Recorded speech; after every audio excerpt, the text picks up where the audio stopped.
Good morning, good afternoon, good evening to you wherever you are in the world.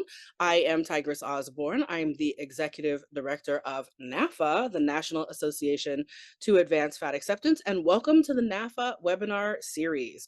We are thrilled today to have author, influencer, all-around dope person, Chaya Milchtein here today with us to talk about her new book, Shop Femme, and all things cars and fat folks and being an influencer and all the things. And we'll get started with Chaya in just a minute. Before we bring on our guest, I would also like to introduce you to our friends at Pro Bono ASL. Our interpreters today are Amber and Floor. And Pro Bono ASL does this important accessibility work all over the US. And please check them out at probonoasl.com and support their important work. We are able to bring the NAAFA webinar series to you, including compensating our guests and our interpreters who are pro bono for other important things, but who we compensate for their time. We're able to do that through the generous support of our donor community. If you would like to become one of those folks, please visit naafa.org, NAAFA.org/give, and make a contribution today. It supports these programs. We've got so many more virtual events coming up for Fat Liberation Month. August is Fat Liberation Month. Happy Fat Liberation Month to all of you out there. And for those of you who are new to NAAFA, we are a fat rights organization that has existed since 1969 to do the work of changing perceptions of fat and eliminating size discrimination. So our education programs, our advocacy programs, and our support of fat community are all supported by our generous donors. So we thank you all for that. If you are one of those folks, we invite you to become one if you're not already. And if you do that during Fat Liberation Month, you get an absolutely adorable, cute little thank you sticker that's designed by our friend Bats Langley. You can check those out on our Instagram or on any of your favorite social media at NAAFA Official. And so without any further ado, I'd like to introduce you to our guest today and get started with the dialogue with Chaya. Chaya Milchtein is an automotive educator, journalist, and the author of Shop Femme's Guide to Car Ownership. Chaya is a queer woman who has spent the last decade deeply entrenched in the automotive industry. She unapologetically stands out in a crowd, flaunting her fashion sense. Yo, I told Chaya I almost wore sequins today because I thought she was going to show up in a ball gown or something. I'm wearing a gown. Look. Yay! It's a gown. So we're going to talk a little bit about high femme fashion and how that works out in the automotive industry. But Chaya loves to stand out in a crowd, flaunting her fashion sense while teaching about cars, traveling the world, and breaking all kinds of norms. She has made it her life's mission to educate women and queer people about their cars. She's dedicated her career to educating the average car owner, not automotive enthusiasts, about their cars, a career she found and built after aging out of the foster care system. You'll find Chaya covered in the Chicago Tribune, Car and Driver, Car Talk, The Advocate, and NPR's Life Kit, Wisconsin PBS, and many other prestigious publications. As a journalist, she's written for USA Today, AAA's Via Magazine, Real Simple, Parents, PBS Next Avenue, and others. Chaya has been sponsored by industry-leading brands, including CarMax, T-Mobile, iFixit, and Tire Rack. And she's taught her popular car classes at libraries, universities, nonprofits, and businesses, including the Broad Institute of Harvard and MIT, John Jay Criminal College, BMO Bank, and Vanderbilt University, with over 790,000 followers across platforms, 80% of whom identify as women. People look to Chaya to understand all things cars, from buying, selling, maintenance, insurance, and more. Follow Chaya on Instagram, TikTok, Threads, Twitter, and YouTube at Shop Femme. Ladies and gentlemen and friends of all gens, please welcome Chaya Milchtein to the NAAFA Webinar Series. Chaya, how are you this morning? Thank you so much for having me. I really appreciate it. I'm excited. For the second time. For the second time, yes. We had Gaia at the very beginning of the pandemic when we were sort of still building this platform. And so we're happy to have her back, to have her some new NAAFA folks and have y'all meet her. So Kaya, let's talk about your origin story. How did you come to be the mechanic shop femme? Oh, well, you know what? I think that a lot of people think that maybe I had some kind of master plan to get to where I am, and that's like the furthest thing from the truth. I was 18, I was aging out the foster care system, I was desperate for a job, and a job that I could not find. It was 2013, I had no references, I had no ins, I had no experience outside of like the political space and the activism space, and I couldn't get an interview at McDonald's, let alone anything else. And I eventually, after a lot of struggling and back and forth and trying to figure out what I was going to do, I started a GoFundMe and I asked people for support. And through that, I connected with a woman who her father sent her the GoFundMe. And she said, Kaya, I want to help you, but what do you need except for money? Like, money's good, but like, what's really going to set you up? And I'm like, well, I need a job. I don't need anybody else's money if I could get a job. Little did I know that getting a job doesn't solve all the problems.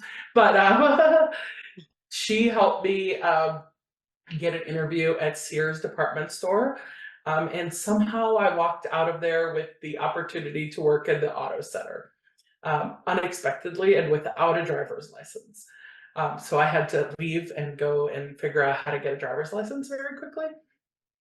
And then I started working in the auto center after some other things happened, and I liked it.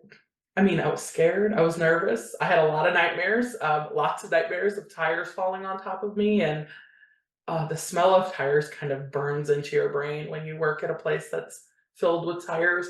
Had a lot of migraines. Um, And eventually, following a car accident, I moved to New York. I started working in a few other automotive places. And one day I was talking to a career coach because I was looking for, like, what am I going to do next? I've already become a service manager. I've gotten to the top of my field the way that I wanted to. I didn't see any way for me to continue to go up and still be able to help people with their cars. You know, anything above a service manager, you're really just dealing with logistics, you're working in a cubicle, ironically, and doing all these things that I wanted to be working with people and helping people. So I was working with this career coach and I didn't really know what I was going to do. And I had no experience in, corporate America, if you will. And she suggested I started a blog. And she's like, oh, you're going to make so much money from your blog. Don't listen to people say that. Yeah, maybe years down the line, eventually, now after 7 years, 7.5 years. So I started a blog and I couldn't figure out what to call it. And I was going back and forth and back and forth. And one thing I knew for sure is I wanted this blog to bring both the car and the femme. And I didn't want to mislead anybody into saying, oh, I'm a mechanic, because I was working in the automotive industry in a service position, in a customer facing position. So I came up with Mechanic Shop Femme, and I was just trying to do it fast. So it was like a quick thing, and I put it up, and wow, it's been 7 years since then. And I've certainly been able to keep the femme in Mechanic Shop Femme. It's been hard sometimes, but I'm here. I wrote a book, Mechanic Shop Femme's Guide to Car Ownership, by the second largest publisher in the world.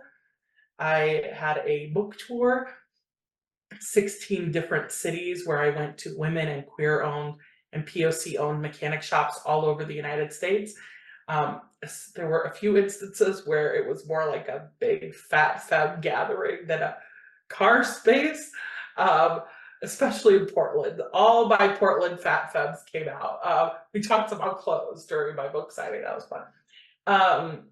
But yeah, I'm very excited to be here and to chat with you. And well, let's go back to the beginning just a little bit before we move on from there. So when you think back to your first day in that Sears Auto Center, what did you know about cars when you started that job? nothing. Nothing. Like, quite literally nothing. I just got my driver's license for that job. I used to say I didn't know the difference between a bumper and an oil change when I started, and that was very much my reality. I knew nothing. And I went in and I had this incredible, badass woman that was working there. Her name was Tiffany. And she said, I'm going to teach you everything. And I'm like, okay, great. Great. We'll see how this goes. I don't know. I don't know if this is going to work out, but Well, and you mentioned in your bio being rare in the industry. How rare? the fact that there's women in the automotive industry. Yeah, well, let's start with that one, and then we'll talk about a couple of your other identities. But yeah, how unusual was it for you and Tiffany to be in that shop? Pretty unusual. Pretty unusual. I think less than 10% of the entire automotive industry at large are women. That accounts for people in marketing and HR and communications and fields that are um, typically dominated by women, as well as people in the shop. And I believe, and I could be wrong, but I believe less than 3% of all mechanics are women. Did you ever think about going that route and getting out of the customer service part and becoming an actual mechanic? Not really. Not really. I loved helping people, and I got really the best of both worlds. I spent a lot of time in the shop talking to the mechanics, getting really good understanding for how all the different parts of the car worked, because I believed and still believe that unless I can fully understand something, I cannot sell it or explain it to somebody who needs to get it done. So spending time in the shop with the mechanics, looking at how cars work, and listening to customers really gave me a great, well-rounded education in the automotive space that many people on either side of that block don't necessarily get. One people deal with mostly customers, other people deal with mostly cars. They don't always know how to communicate with each other. They don't always know how to communicate like with the other group, essentially. And when you were new to this, um, how were you bringing that femme energy into it, or how were you? Um, was there space for you to bring that into it, or is that something that you had to kind of carve out as you went along? Oh, I never really stopped being femme anywhere in any space. I remember when I transferred from Sears in Milwaukee and Glendale to Sears in Brooklyn. And, I bent the rules as far as you could bend them without breaking them. And I'm the person that will read every word in the handbook. And you don't tell me anything's against the rules because I'll know if it's actually against the rules. Or if you're just saying it's against the rules to fit into what you need. So the rules in the Sears Auto Center handbooks allowed for women to wear skirts. I don't think they intended for women to wear skirts in the shop. I think that was more of like a broad requirement. But I would wear my Sears Auto Center polos and I would wear them tucked into a skirt. Um, and all kinds of things. Eventually, I went on to a different business, and after a while of wearing whatever I wanted because they didn't have clothes for women, I was the first woman to ever work there. My boss, he decided he had enough, and he was going to get me uniforms, and I was like, okay, good luck, good luck. So my first uniform shirt came, and I looked at it and I laughed. And I went into the bathroom and I put it on and I came out to show my boss, who's the owner. It was a belly shirt, okay? It like probably went up to like maybe up to here. It was one of those women's polos that never quite fit anybody who has any kind of body. So that tabled that discussion for a while. But eventually he got me like button down mechanic shirts, so I started wearing those. Um, but I wore makeup sometimes to work, a lot more often than I wear makeup now. I think the pandemic has cured a lot of us femmes from the daily makeup wearing. Um, but yeah. When I was a young person, I worked for a while in a factory. I actually, y'all, if you had a Motorola flip phone, I probably helped make that for, I don't know, 6 months or so. I made thousands and thousands of those phones, but we were not allowed to wear pants, and I got around it because I also loved skirts, and I got around it by wearing these like culotte pants that were like just looked like a long skirt, but they had two legs, so I could get away with it. That's why I was laughing. Like you found a way. Um, You find a way. They don't have any rules about your makeup, about your nails, about your hair. I got my hair in green and purple and blue throughout all the years, mostly in New York. Having colorful hair in Wisconsin until recently was a lot harder. When I moved back here with green hair, it made all of a sudden people look at me like a child, and as somebody who'd always been perceived as much older than I was, you know, people thought I was 20 when I was 11. So as somebody who was perceived to be older, always to all of a sudden as an adult, people start looking at me like I was a child was a little strange. So I moved on from the colorful hair and recently re-explored that and ruined my hair. So I think I might be done for a while. let's talk a little bit about bodies, and bodies in the body shop. When so for those of you in the audience who are new to NAAFA, as you can hear from our name, we use the word fat, and we like to use that in ways that are descriptive and affirmative and give people the opportunity to hear the word that way. I know that Kaya, you also use the word fat in your work. Is that your preferred term? Yeah, I think so. I mean, I think at the beginning I used plus size or curvy or whatever, like I think a lot of us did, but it never quite resonated the same way. I'm big, I'm fat, that's just who I am. So when you started, were you already a bigger person or not yet? I have pretty much been a bigger person my whole life. So, well, bigger, in the context, I think I was like in high school, I was like a size 16 or so. So I've always been bigger than the people around me. So other than just being a woman in this space where women are underrepresented, how did your other identities, like being a fat person or being a queer person, how did those, being a Jewish person, like how did your other identities show up in your work, and what reactions did people have to you in ways other than you being a woman? I think people always really didn't know what to do with me. Um, they're used to people coming into a new space and, just kind of falling back and learning the space and, maybe that's a fault of mine.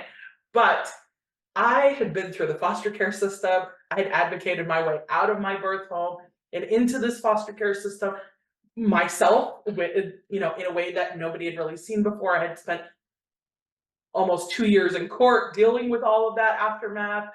I had moved across the country. I was ready to be me in exactly who I was, and I wasn't going to let anybody stop me. And I had nothing to lose. Like I had nothing to lose. There wasn't a whole lot that they can do. I could lose my job, but I'm in New York City and I have sales skills. So I mean, okay. And I did several times lose my job, but I just came in and I was who I was. I was fat, and I think that kind of like stunned people that I was okay with that. I was queer. I was also openly poly, and being open about what those relationships looks like and who they were and how I was having a great time. I don't think I really learned the word fat or had any involvement in the fat acceptance movement or the body positivity movement or anything until several years after I started my career, because I grew up without all of the things that most people take for granted. I didn't grow up with TV or music or movies or books or social media for the most part. And I went out actually with one of my customers. Um, and we went out on a date, and we went out on a few dates. It didn't work out in the long run, but she invited me to a fat femme clothing swap in her house, in her little apartment in New York City. And I feel like a lot of fat people who have like a decade or more in this movement have similar recollections of somebody inviting them to a space where there was a whole bunch of other fat people, or to a pool party, or to a store, or to something along those lines. So she invited me to this fat femme clothing swap, And I mean, all of a sudden I had the words to describe why I didn't give a shit about, oh, we didn't talk about cursing, is it okay? We don't Okay. have Um, I didn't give a shit. I never really knew where that came from or that there was this whole movement around that happening. I was just me. I had other things going on in my life and other problems that this was just not something I was gonna deal with in the way that everybody thought that it needed to be dealt with. Um, so I went into the space and I was who I was, and it created a lot of problems for me. In all kinds of ways, because I was loud, because I was fat, because I was proud of who I was and how I handled it, because I would challenge my customers when they were racist and sexist and in a way that's not expected in customer service positions, but in a way that really validated who I was and allowed me to build a career in this space, because I don't think I would have lasted for very long if I would have come in and been like, okay, let me put on the right uniform and follow directions. It would have been boring and uncomfortable. So as you went from uh being the customer service person in the shop to being this more public figure, building a following, um how have those things impacted you, those all those identities impacted you or inspired others as you've become a public figure? I know a lot of people think I became a public figure when I started Mechanic Shop Femme, but I went to State Fair with my sister on Sunday, and she said, I'm like, is it weird? Like, have you gotten used to getting stopped everywhere when we're walking around and people talking to me and stuff like that? And she goes, Musa, this has been happening since we were children. And I'm like, oh, okay, I got it. I've always been a loudmouth. I've always been involved in some form of, I guess, I wouldn't say activism, but some sort of like change movements, in a way, whether it was when I was a child or it was when I was an adult. So becoming like this public figure, if you will, was interesting. I all of a sudden, like in the last couple of years, had to start being a lot more careful about what I say and just being safe online in a way that I didn't need to do when I was, loud in real life community spaces as opposed to digital community spaces, especially as those community spaces are not actually community. Like, we like to say that they're community on social media, but they're open to anyone and to judge and view and pick apart when they don't necessarily know the context. When I started making TikToks, this was really, really hard for me, trying to figure out how to balance the nuance of especially cars, but other things also with the short format, especially at the beginning when you had to like talk as fast as you possibly can and get everything out there. But I think at the end of the day, I'm grateful for the opportunities that it's brought for me. Um, and the sometimes there's opportunities, a lot of times there's not opportunities, but I'm still grateful for the space that I think I helped contribute to building. But you've created a lot of opportunities for yourself. And do you have advice for folks who are interested in a career where they are unlikely, and how to create opportunities for themselves? Some of the ways that I've helped created opportunities for myself have come back to bite me in the long run. Um, just being who I was and being loud and not having a very specific strategy for how, for where I was going to go, where I was going to end up, and how this was going to take me places. I'm sitting in this moment right now. I've been sick for the last 2 months. I got whooping cough. Um, I lost a major sponsor during the middle of my book tour, and I'm in a place now where I have to sort of restart this career that I've spent 7+ years building.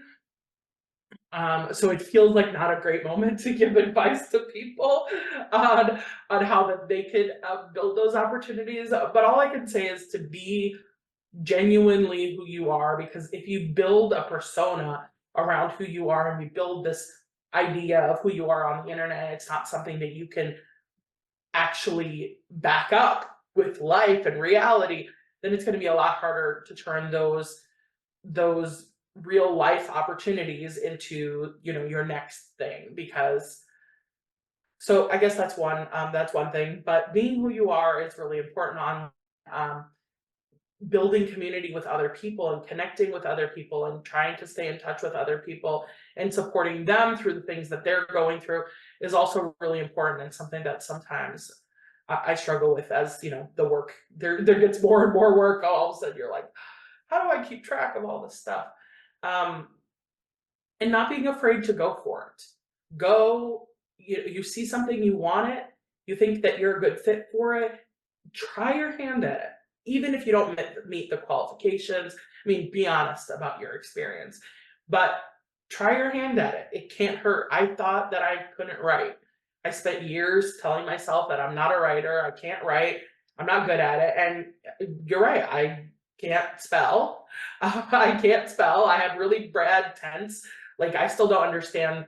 And you have to keep in mind my educational background. Like, I do not have the education that the average American has.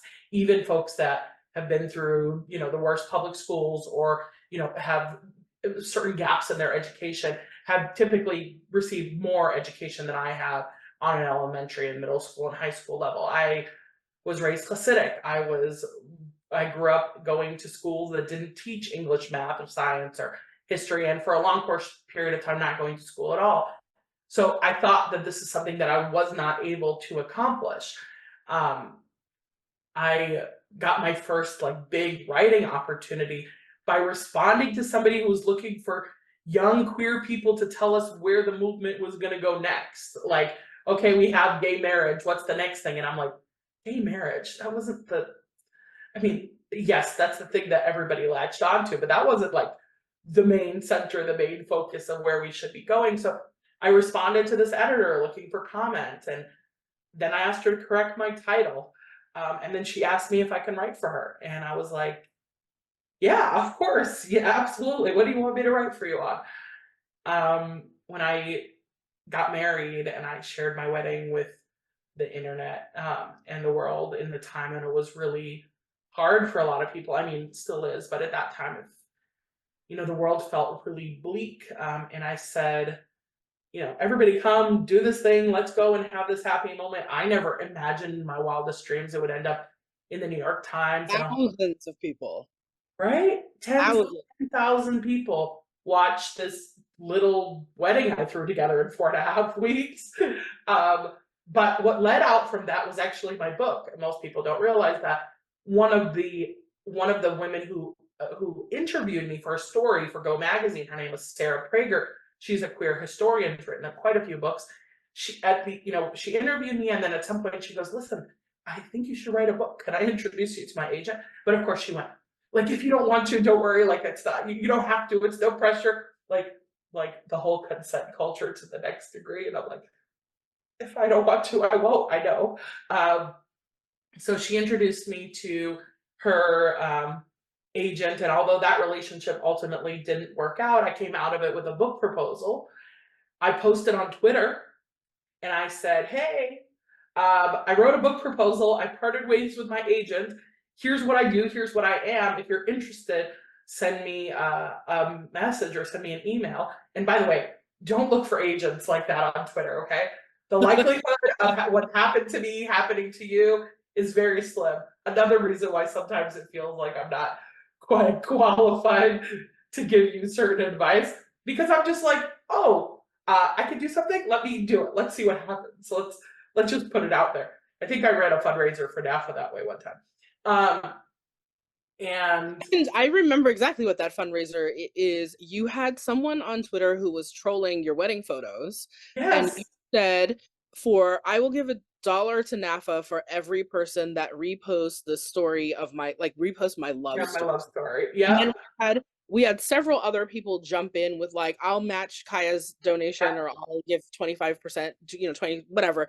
And we, and we nickeled and dimed our way to hundreds of dollars for NAAFA, which especially at that time was a huge donation for us. We were really sort of dormant in our fundraising. So it was really an incredible gift to us that you did that. And was just such a great, like, such a unique troll response. Like most people's response to the troll is either block and delete or go off on them in the comments. You know, Right. or make, or you know, or make a video clowning them for whatever you find about them that is, you know, considered a failing. But to take that trolling moment, that moment of people being vicious, anti-fat, and homophobic in the face of your wedding, and be like, middle fingers up to that, because we're going to spread the love story, you know, Right. really, really a beautiful, really, really a beautiful moment, and a gift to us, and thank you. Thank you. So in the same way that I spread this love story on Twitter, which it got, I think we raised like over $800. It was pretty cool. And that was a lot of money for me at the time. So it Us was too. it was a pretty cool opportunity. But the same way I literally posted this on Twitter and I was like, here's my experience, here's my thing, like reach out to me. And like it got nowhere. So on Twitter, your tweets live for a very short time. If it doesn't start to get movement within a very short amount of time, like nobody's gonna see it. So I put it up and nothing was really happening. I had maybe a couple likes, like nothing, because almost everybody who follows me on Twitter is a writer or a journalist or like somebody in the writing sphere, and I was, and they were just like, what kind of weird shit is this? Why are you doing this? At least that's what I imagined. Nobody ever said that to me. Um, and then all of a sudden that night, I got a message from an agent, like a prestigious agent at a proper literary firm, who was like, Kaya, I saw your thing. Can you send me your book proposal? And then I got on the phone with her a little while later, and a few months later, I had a book deal with Hachette, and that was a huge deal. So I guess if I give you any advice, it's go for it. If you think you have an opportunity that's worth it. Now, bear in mind that I spent 7 years building up a community and trust to get to that moment that I could have somebody message me like that. But try to find an end goal and look towards that end goal and work towards that end goal. And the end goal is going to change. Over the years, it's going to change, but you have to have something in front of you to say, this is where I'm trying to get to, or this is what I'm trying to change, or this is how I'm trying to make an impact. So you can work towards it. And then as your work evolves and as your mission evolves and your goals evolve, that ultimate destination can change, and be okay with that. Well, and you know, going back to what you said about, like, you know, developing expertise and developing a community and a following so that people trust you as an expert, I don't want to miss the opportunity to have people hear a little bit of that actual expertise from you. So I want to shift away. Thank you for giving us all this, like, insight and context for your personal story, and now want to have you talk a little bit about cars. We know that in all kinds of spaces of travel, every kind of a vehicle for travel, there can be differences or challenges for larger bodied people. So let's start with, is there any sort of like generic advice that you have for big people when it comes to car stuff? What are the questions you get asked most by larger people, or the things that you most wish people would know?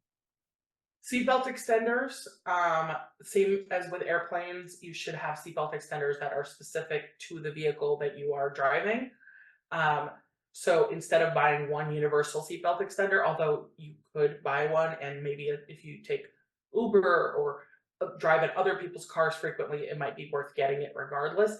But getting a seatbelt extender that is specific to the vehicle, specific to the seat that you're sitting in the vehicle, is really important. The seatbelts are part of the restraint system, they're part of the airbag system. If the seatbelt isn't properly connected, if it's not registering it, or if your airbag does go off and that seatbelt fails, that could cause serious damage to whoever is driving. So if the seatbelt fits, wear the seatbelt. I know sometimes people like to get a seatbelt extender because the seatbelt's a little tight, even though it's still wearable and still okay. It is worth wearing the regular seatbelt if you can. If you cannot wear the seatbelt, get a seatbelt extender, get one that's specific to the vehicle and specific to that seat. The first place you'd start at is going to the dealer. or rather calling the dealer. You don't need to go to the dealer.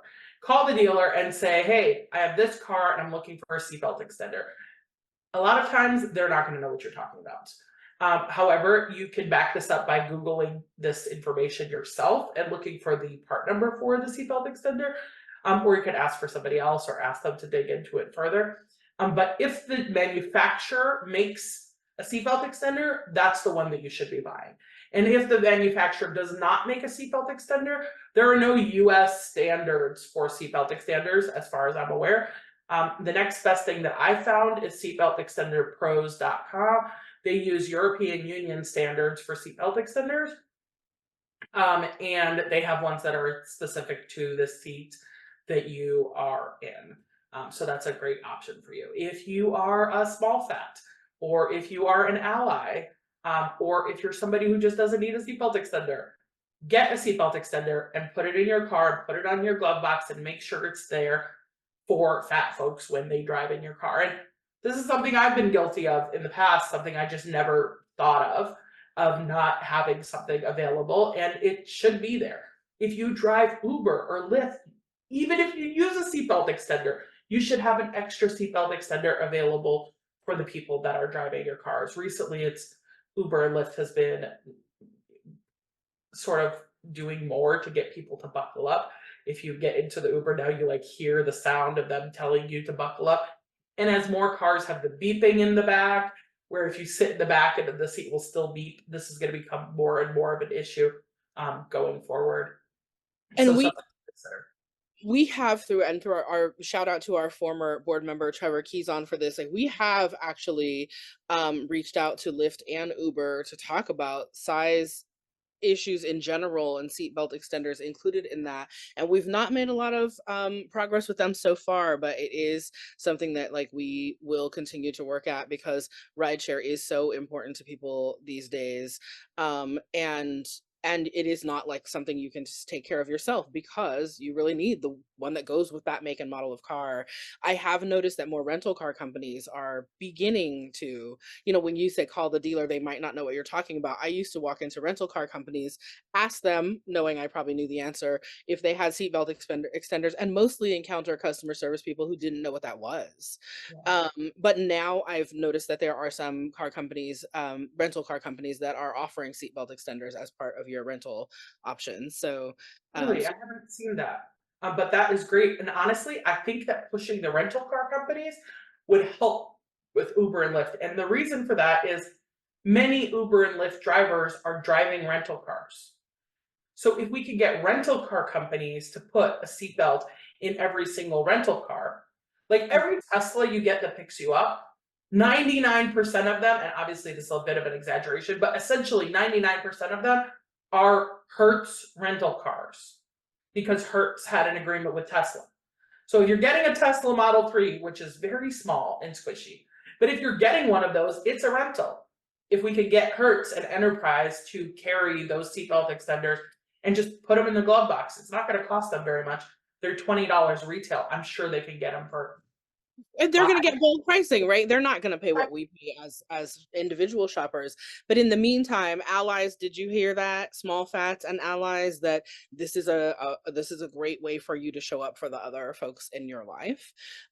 Anything else from you generally, Chaya, about big folks and cars before we get into some of the specific questions in the chat? There's so much to talk about when it comes to cars. A few years back, I started a survey trying to help start like a platform or a resource, create a resource to to how do I put this? I worked on a survey that was intended to help create a resource to develop up like something for larger people, especially people over size 24, to be able to find the best vehicles that would fit our bodies before we actually go and shop for those vehicles. And I've been trying to do this for I think like 4 years at this point, several times, and I've failed several times, which is really hard for me as a Capricorn. It turns out I'm just not a good statistician. I'm great at rallying people. I got 5,000 people to fill out my survey. It was huge. But figuring out how to actually turn that information, especially the way that I developed it, because in a lot of organizing spaces and community spaces, we like to say open-ended questions and leaving lots of room for people to be able to say stuff, and making, even if we do bullet points, just giving way too many options. And It's there's much a lot harder of to benefit to quantify. that, but It's there's also more a inclusive but lot of, harder to quantify. Yeah. right? There's a lot of drawbacks. So when I was in Portland and I was talking to all these fat femmes, I said, listen, this is the next project that I'm working on. And then almost immediately I lost my largest sponsor. And kind of things just went in a very difficult direction. But it is still my next project for once I have a paycheck. It is still my next project. I found this company and this queer woman-owned automotive business that specifically specializes in crunching data, mostly for dealerships and big automotive companies and things like that. But they've helped me try to pull some of the best things out of that information.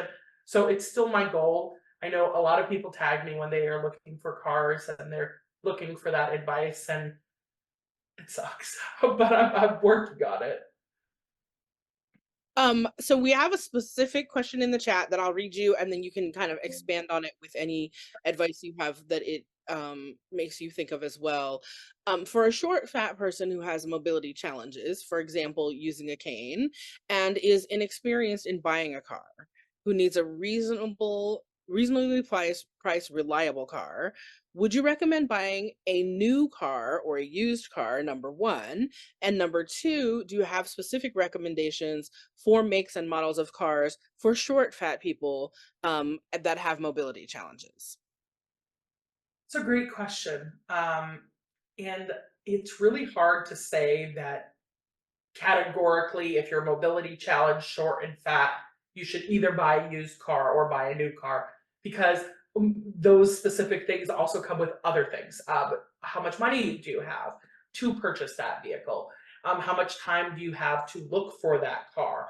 And how do you plan to take care of that car from the moment that you buy it? And that's besides the size, features, and all of that relative to purchasing the vehicle. The easiest way to buy a car is always to buy a new car, because it requires a lot less due diligence from you up front and a lot less hassle. You have to drive less cars in order to find that car that you want.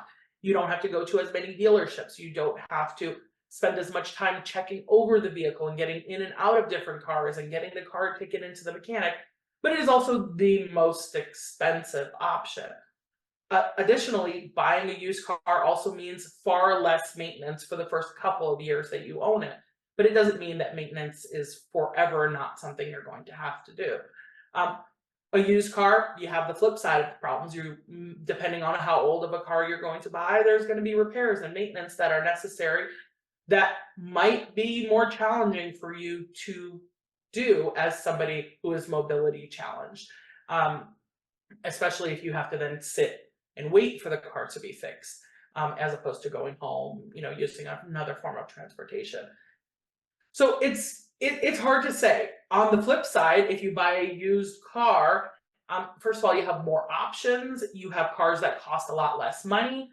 You have cars that maybe now that you've used less money, you have a little bit more money to play around with making that car better fit your specific needs. When it comes to short cars, when it comes to short people and specific makes and models of vehicles, typically your smaller cars are going to be better for you to drive, or easier for you to drive, just because they're already smaller. And they're already made, where the seat could go up a little bit more. There are other ways that you can adapt the car to fit your height, depending on how that affects your driving specifically. There are pedal extenders that you can get that allow the pedals to come up a little bit further so that you can drive a little bit better. But that is another investment that you have to consider making, especially if you're spending all your money on purchasing a new vehicle. Maybe that's not something that's going to be within the realm of possibility. There are also hand controls, and I don't know what the requirements are, and I'm sure they vary state by state on who is eligible to have hand controls when driving. So that's something else to consider. If you use mobility aids, you mentioned a cane. But specifically if you use things like a walker or a wheelchair and you are short and you need a smaller car, consider going for a hatchback as opposed to a sedan, because with the hatchback you have a lot more space in the back, especially if you're somebody who doesn't drive other people around in your car in the back seat. A lot of people don't. If you don't have kids or you don't have friends that are constantly getting into your car, you might be able to put those back seats down and use that whole space for whatever you need. When it comes to the vegan experience to buying a car, this is something that affects most people in the country. But a few things I want to mention to you. Women make 85, if I'm not mistaken, 85% of all car buying decisions in the United States. The fact that you're on this call and you're asking these questions suggests that you've already done more research about buying a car than most people have before they go and buy a car. And the more that you can do online without going into the actual dealership to go and look for that car, the better off you're going to be for your mobility challenges, but also for the car buying process, because you're going to come prepared. When you walk into a dealership, some people expect that the employees there are there to help them through the process of buying the car. But the thing is, the employees there are there to do their job and get the most amount of money out of you. And they don't always have the answers to the questions that you pose to them. So sometimes they skirt the truth, or they share some information that might not necessarily be relevant, or they just give you an answer that they think is true, that's been taught to them by their coworkers and their bosses, that isn't necessarily. So the more research you can do ahead of time, the more questions you can answer yourself before you walk in that door, the better off you're going to be in the long run. So Kaya, besides just Googling, what's Yeah, the where should I start with research if I'm thinking about getting a new car? great question. So there's a couple different ways you could start, and it's going to depend on where in the process you are. If you are at ground zero and you have no idea what kind of car you're going to buy, and you have no idea how much money you're going to spend on that car, and you're not really sure on what that's happening, then the best place to start is going to be consumer reports. And by the way, if you have a library card and you live anywhere except for Brooklyn, New York, as far as I'm aware, you are able to access consumer reports for free through your public library. You do not have to go into your public library to access consumer reports. You could access it directly from your public library's website from your home, as long as you have a library card. Otherwise, I think the subscription cost is $10 a month right now, and you can cancel it when you're done. What I love about consumer reports is that they have, first of all, they're a consumer advocacy organization or of such, and they buy vehicles and then they test those vehicles and they review those vehicles both in video and in written format, as well as in just lists of checks and not in X's, depending on what the car has. So no matter how you like to ingest your information and how you learn specifically, there'll be something there for you. One of my favorite features in consumer reports, and one that works really well for people who are not sure what they're doing next, is the compare feature. Compare a few cars to each other. You can see how long the car is. You can see so much details within the information about the car by comparing them side by side. Sometimes that will help you narrow it down. If you are already searching for a car, you have your top 2, top 3 picks. Edmunds.com and Cars.com and Kelley Blue Book are good resources for searching for cars that are near you that fit your parameters. So let's say you're looking for a Toyota Camry and you're willing to spend $15,000 on it, and you don't want to go more than 25 miles from your home. Instead of going to every single dealership website and seeing what the dealership says they have available in that car, go to Edmunds or Cars.com or Kelley Blue Book and look at their lists, because they're aggregating listings from all the different dealerships. Now, after you aggregate, then you have to go to the dealership website to see more specifics. But you're going to be able to find all those cars without doing a whole lot more searching, because you don't need to buy your used Toyota Camry from Toyota. You can buy it from Honda or from Acura or from Chevy or somewhere else entirely. And if you're paying cash, utilize your community spaces. If you're in local Facebook groups, WhatsApp groups, if you're on Nextdoor, and I know that that's a cesspool, But buying a car is exactly what these types of platforms were built for. Tap into your local community, tell people what you're looking for, and you might find a much better deal that way than going to the dealerships. You will typically. When you think about what you've learned from your collecting information for your database or just from interacting with your followers and your community about being a fat car person, right? A passenger, a driver, whatever. What are the things that you identify as the biggest challenges other than the obvious? Like the obvious is like some cars are just too small, but are there other like more specific things that we need to be thinking about for ourselves or for the other people that will be in our cars? Because again, like allies and smaller fats, if you have friends, and I hope you do or will at some point in your life, who are bigger than you also need to be thinking about how the car that you buy is going to work for the other people who will be in the car, right? So there things that are not obvious that we should be considering? Absolutely. Let's see. Things that are not obvious. Let your fatter friends sit in the front seat. The back seats have seatbelts that are typically a lot shorter than the front seats.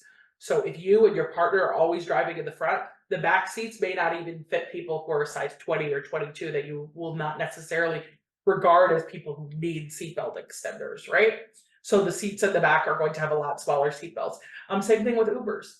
You could ask to sit in the front seat if you need to, and that's perfectly okay. Typically, the driver's seat is going to have the most room of any seat in the car. And I hear what you're saying about buying a car that will fit your fat friends best. But I also know that that is nearly impossible in the current world and scape that we're living in within the automotive industry, but also in this space of capitalism where most of us don't have more money than what we could do to fill out the basics. So having your seatbelt extender, letting your fat friend sit up front, letting them drive their car and driving with them instead of trying to drive your car. Being especially considerate when you're renting a car, because when you're buying a car, you have to buy a car that suits your needs. You can keep in mind other people, if they're regularly going to be in your car. Like Yeah. I get to talk to a lot of allies who have fat partners that are looking to buy a car that makes 100% sense. But if you're going to rent a car and you're on a road trip, or you're going out of town, or whatever the story is, and you're taking your friends along, this is the moment to really be considerate about what vehicles that you arrange. If you are fat with a group of friends, or if you're skinny with a group of friends and you're taking an Uber to the concert, get an Uber XL. Make sure there's enough room for all of you inside that vehicle so that you're not squished. Offer to be the little person squished between the two big people in the back seat if there's not enough room otherwise. And advocate.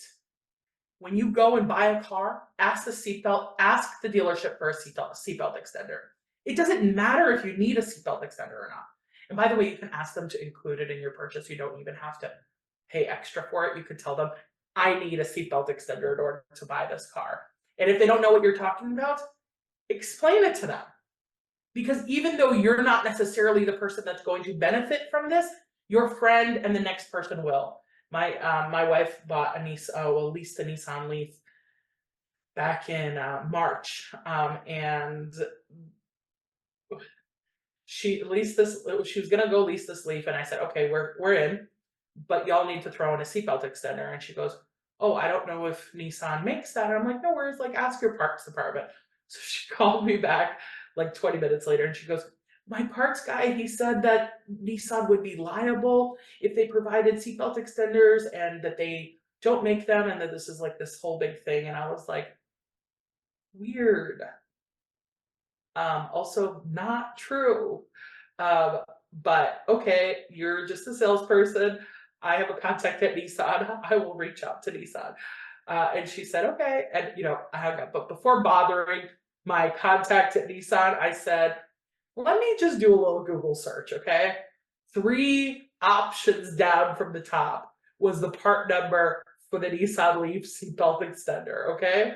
And by the way, for some reason on Nissan, most of the seatbelt extenders are universal across their models, which is actually really helpful. So I found the part number and I called her back and I was like, hey, I'm not really sure what your parts guide's talking about, but would you like the part number? So they did buy us the seatbelt extender and they shipped it to our house after the car came. Um, Even though it's something that she didn't need to drive the car, it was important to have it. So Kaya, we are almost at the end of our time together. Is there anything we didn't ask you that you would really like to get in there? Well, it's National, what did you say? Fat Acceptance Month? It's Fat Liberation Month. It's Fat Liberation Month. It's also Black Business Month. And you know me and you know my work, but if you haven't connected and seen my wife's work, her name is Jody Ann Morgan, and she makes fat body candles and planters with V bellies and top surgery scars and rolls and butt dimples and stretch marks, the kind of stuff you've never seen. I mean, she has fat pregnant candles with and without breasts and all kinds of really cool stuff there. And she's a Black owned business and she's really struggling and really trying to use this month as the opportunity to hopefully raise enough and save enough and get enough support to continue going for the long term. So if you haven't checked it out, it's Catone. It's very easy to remember because it stands for can't think of a name. So Catone, can't think of a name. Her handle is at catone.co. Yes, I know. I did not know that that's where the name came from. And so we will look for her on catone.co, and where Yes. can remind folks where they can find you. Sure, and I'm at Mechanic Shop Femme on all platforms except for Twitter, where I'm Mechanic Femme. So you can find me for video content on TikTok and Instagram. I'm also active on Facebook, um, and I have a lot hopefully coming soon. I'm finally better, and I'm ready to get started. And then, of course, there's my book, Mechanic Shop Femme's Guide to Car Ownership. We did a lot of talking about how to buy a car today. The first two chapters, which are the largest chapters in the book, are dedicated to the process of buying a used car particularly, but I also talk a little bit about leasing and about things like that. And I had one more note. If you bought a car new and the seat gets damaged from you sitting on the seat the way you normally would sit on a seat, go back to the dealership and make sure they fix your seats under their warranty. Okay, so that means if the leather tears, if the seat itself breaks, these are all things that are covered under the manufacturer warranty within a certain period of time, and are things you can advocate for getting fixed for free and things that happen to fat folks. Mechanic Shop Femme's Guide to Car Ownership is available anywhere books are sold. You can buy it on Amazon, Barnes and Noble, your local bookstore. Bookshop.org supports indie bookstores, all the places. And I'll shout out 3 bookstores that I know that are actively supporting Fat Liberation Month. That is Palabra's Bilingual Bookstore, which is my local favorite here in the Phoenix area. All She Wrote Books in Boston, and Boulder Bookstore in Colorado, which is also featuring some Fat author Q&As on their YouTube channel this month. So happy Fat Liberation Month to all of you. Thank you again, Kaya. And thank you again, Amber and Floor from Pro Bono ASL, and of course, Julianne and all the folks behind the scenes at NAAFA who support us being able to bring these and other webinars to you. Please do look at our website, naafa.org/events, to see what else we've got coming up. And for the rest of Fat Liberation Month, we even have an all access pass that you can sign up and get alerts for all of the remaining August events. And of course, once again, thank you to all of our donors who make these webinars possible. Don't forget that if you make a donation this month, you get that cute little thank you sticker with artwork by Bats Langley, who you can follow at Studio Bats Langley on your favorite social media. Thank you for being with us today, and we will see you next time on the NAAFA Webinar Series. Take care, everyone. Thank you.